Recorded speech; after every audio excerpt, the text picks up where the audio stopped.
Yo, what's up guys? Today I'm back on the Diablo 3 PTR for Season 24, and we're just going to take a quick look at the new ethereal weapons that are being added into the game. Now, these are weapons from Diablo 2 that have been reimagined into extremely powerful items in Diablo 3. Each class has 3 different ethereal weapons available to them in total, and this is what they look like. Now, the first thing to note is the orange affixes on the weapons. These contain one random legendary weapon passive, and also one class-specific passive. The legendary weapon affixes on the weapons can be either class-specific, or they can just be a general weapon such as the Furnace or an Ingium or something like that. Another thing to note with this is you can get a two-handed legendary affix on a one-handed weapon. So as you can see with this Grandfather that I have here, I've got the Ambos Pride passive, so the Whirlwind applies Rend, and I've also got the Unforgiving Barbarian passive skill on it. Now, another thing you guys have probably noticed, and I definitely noticed, is there's a lot going on this weapon in terms of different stats.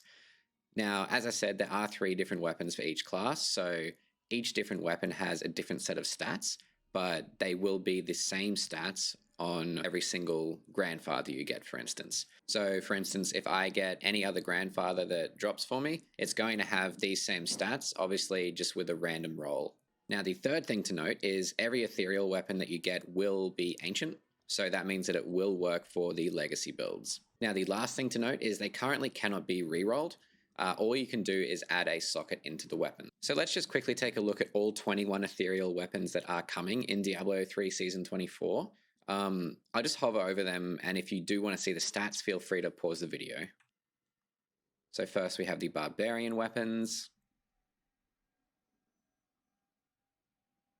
Next we have Witch Doctor.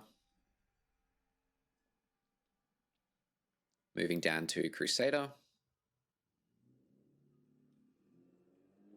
Onto Necromancer. Down to the Wizard. The Demon Hunter. And lastly, the Monk.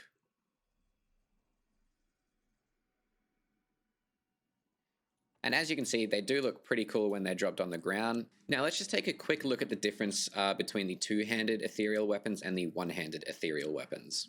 First thing to note is that you cannot dual wield the ethereal weapons even if they are 2 different one-handed weapons. They are unique equipped. Secondly, the stats differ greatly between all 3 weapons. They all have roughly between 75 and 100% increased damage randomly rolled. But apart from that, everything else is different. So as you can see here, you've got attack speed, life, crit chance, CDR, and then this is an interesting one, plus up to 1,000 all stats, and also the 1 maximum damage per Paragon level up to 800. So essentially an extra 800 damage. The one-hander, however, that I've got, it has strength, life, crit chance, but then it's got life per hit, only 100% damage to all barbarian skills, which I'll talk about in a second.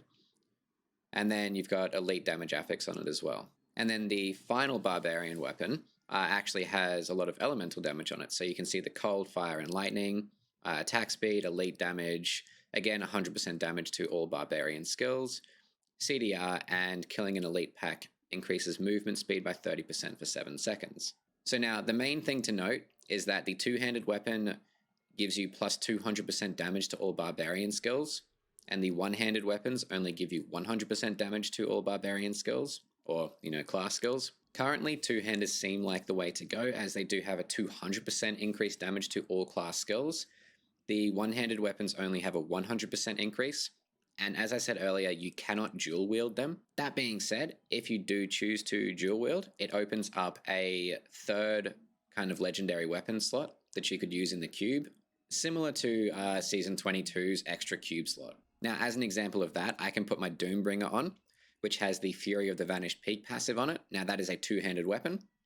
I can also then put my Fjord Cutter on, which again buffs my Seismic Slam damage, and then I can go and cube a Furnace if I want to, or an Ingium or something like that. Now, the last thing that I wanted to touch on is these ethereal weapons are not level 70 specific, which is fantastic. I obviously had to level a fresh character for the seasonal PTR, and I had my first one drop at around level 16, I think it was.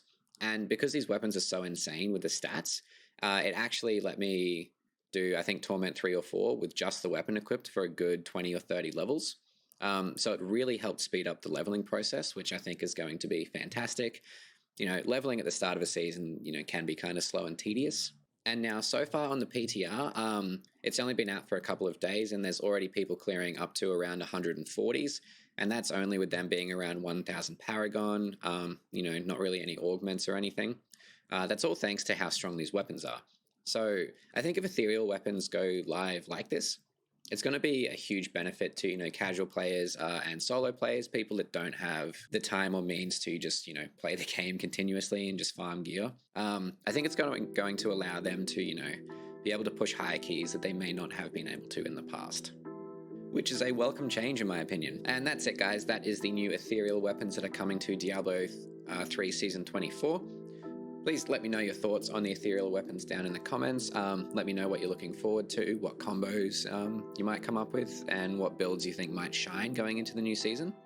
And as always, happy looting, and I'll see you guys in the next video.